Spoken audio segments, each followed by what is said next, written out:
እሰይ እሰይ እሰይ ሄሉዬና ናቲ ማለት ነው። እናንተ ቤተሰቦቼ እግዚአብሔርን ያልሞተ ሰው ይገናኛል የሚባለው ነገር እውነት ነው ለካ። ያውም ደግሞ የመጀመሪያችሁ ቅመሞችዬ፣ የመጀመሪያ ፍቅረኛችሁ ጠፍቶባችሁ ከሆነ ጠብቁት፣ በእውነት ጠብቁት። በቃ ያልሞተ ሰው ይገናኛል የሚባለውን ይኸው በናቲና በሄሎ እኔ አየሁኝ። ወይኔ እንዴት እንደምታምሩ እኮ ሄሉና ናትዬ ማለት ነው። በሉ እንግዲህ ያቺ የምትጣፍጠውን ፕራንካችሁን ብትጀምሩንን እንግዲህ በዚህም ተለያዩ፣ ተጋጩ፣ ተፈነካከቱ ነው አሁን ዩቱቡ ላይና እናንተ ደግሞ በፕራንካችሁ በፍቅራችሁ ከች ብላችሁልን እንደው ዘና አፈታ ብታደርጉን እኛ ቅመሞች በድብርት ውስጥ ነው ያለ ነው።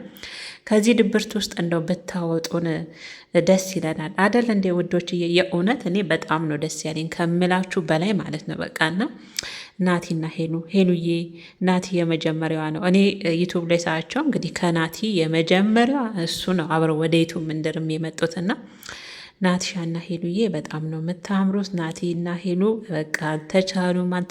እኔ ግን እንደ ራሴ ሀሳብ ናቲ ባይመለስ ደስ ይለኛል፣ ግን የሚመለስ ይመስለኛል። ለጥምቀት የመጣ ይመስለኛል እና እንደ ወን ተነጋግረውበት ተግባብተው እንደ በፊት እንዳይጠፋፉ፣ እንደ በፊት የሆነ ክፍተት እንዳይኖር፣ እንደ በፊት መልሳ ሄሉዬም እንዳትጎዳ እንዳትታመም እንደው ተነጋግረው የሆነ ውሳኔ ላይ ወስነ ወን ደግሞ ናቲ አገሩ ላይ ቁጭ ብሎ ከሄሉዬ ጋር አብረው ዘና ፈታ እያሉ ዩቱባቸውን ያቺ ቅመም የመሰለች ፕራንካቸውን እንደው የመዳም ቅመሞችንም ዘና ፈታ እያደረጉ እውነት ዩቱባቸውን እየሰሩ ሀገራቸው ላይ ቢኖሩ የእውነት ደስ ይለኛልና የእውነትም ያልሞተ ሰው ይገናኛል። የእውነት በጣም ነው የገረመኝ። እኔ ለሄሉ ደስታ እግዚአብሔርም በጣም ነው ደስ ያለኝ ከምላችሁ በላይ ማለት። ናቲም ደግሞ የእውነት ከልብ ወንድ ነህ። እግዚአብሔርን ምንም ቢሆን አንዳንድ ሰው እኮ ሄዶ ሲመጣ ይረሳችኋል። የመጀመሪያው ፍቅረኛው ናችሁ አደለ? የሆነ ክፍተት ተፈጥሯል ማላችሁ ለሆነ ነገር ሆኗል።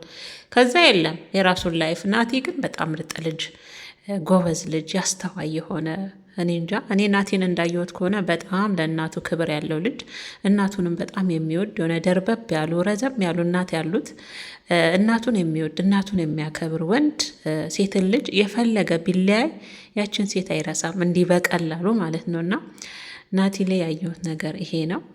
ናቲና ሄሉ እንግዲህ እንደ አዲስ ዩቱቡንም ቲክቶኩንም እያነቃቁት ነው። ሄሉ ራሱ ወደ 300 ሺህ ገብታለች በቲክቶኳ ማለት ነው። ወደ 200 በቃ ከዛ ትንሽ ግን ይጎላት ነበር። እና ያው እንግዲህ ናቲ መጥቶ ደግሞ አብረው ፈታ ዘና ሲሉ ደግሞ ሰው ይወዳል አይደል?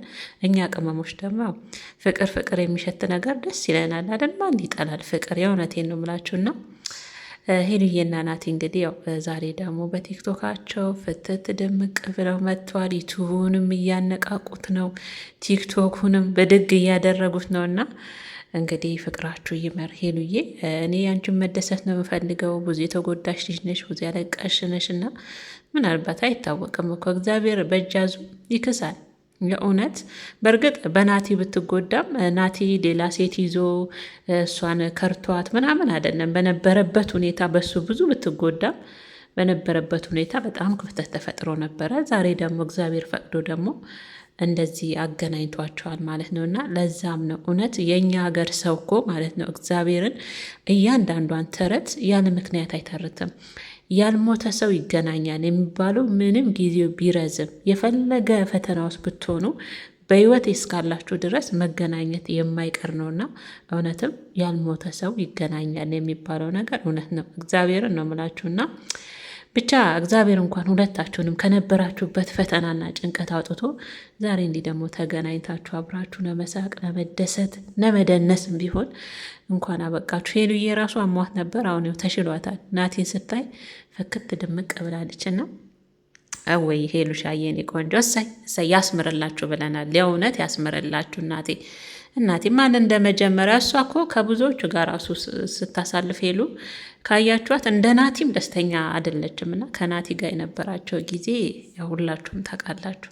በጣም ደስ የሚል ጊዜ ነበረና አረ ያ ፕራንክ ይመለስልን እያልን ነው እኛ ቅመሞች አለን። እንደ ሄሉዬ ይደገም ከናቲ ጋር። ናቲ እግርን አንስተ ሄዳለሁ የሚለውን ነገር አቁመ ከሄሉ ጋር እዛው ማለት ነው። እንደ ድሮዋችሁ ነው የሚያምርባችሁና ብቻ ናቲ ይመለሳል ይመስለኛል። ለጥምቀት መሰለኝ የመጣው ቤተሰብ ጋር ሊያሳልፍ ሄሉዬንም አያት የምትወደውን አበባ ራሱ ሳይረሳ ሄሉዬ አበባ በጣም ነው የምትወደው ብሎ ራሱ አስታውሶ መግዛቱ ራሱ የእውነት ነገራችን ላይ ቅመሞችዬ የጠፋባችሁን ፍቅረኛ ጠብቁ ስላቸው በነገራችን ላይ ያው እህል ውሃ ከሆነ እንደዚህ ድንገት የኑሮ ጉዳይ የእንጀራ ጉዳይ አለያይቷችሁ ከሆነ ነው የምትጠብቁት እንጂ እሱ ሌላ ሴት ተከትሎ ከሄደማ ህይወት ይቀጥላል። ናቲ አንድ እርምጃ ወደፊት ነው።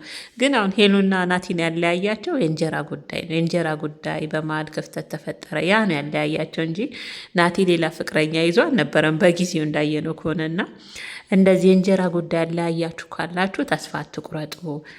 በተስፋ ጠብቁ ለማለት ነው እንጂ ሴት ተከትሎም አንቺን አይ ብሎ አስቀምጦ ሄደውን አንድ እርምጃ ምናልባት ለአንቺ የተሻለ ነገር ተዘጋጅቶልሽ ነውና ለእሱ ረክሰሽበት ለሌላ ውድ የምትሆኝበት ቦታ ላይ ልትገኝ ትችላለሽ። እና እህቶቼ ያን እንደዛ ማለት አይደለም። ለማንኛውም ናቲና ሄሉሻዬ እንግዲህ መጨረሻችሁን በጉጉት ነው የምንጠብቀው። ናቲም በድምፃችሁ እንዳትመለስ እዛ አብራችሁ ዩቱባችሁን እያጧጧፋችሁ እየሸቀላችሁ አብራችሁ እኛንም ዘና እያረጋችሁ እናንተም ዘና እያላችሁ እንድትኖሩ ነው ምኞታችን።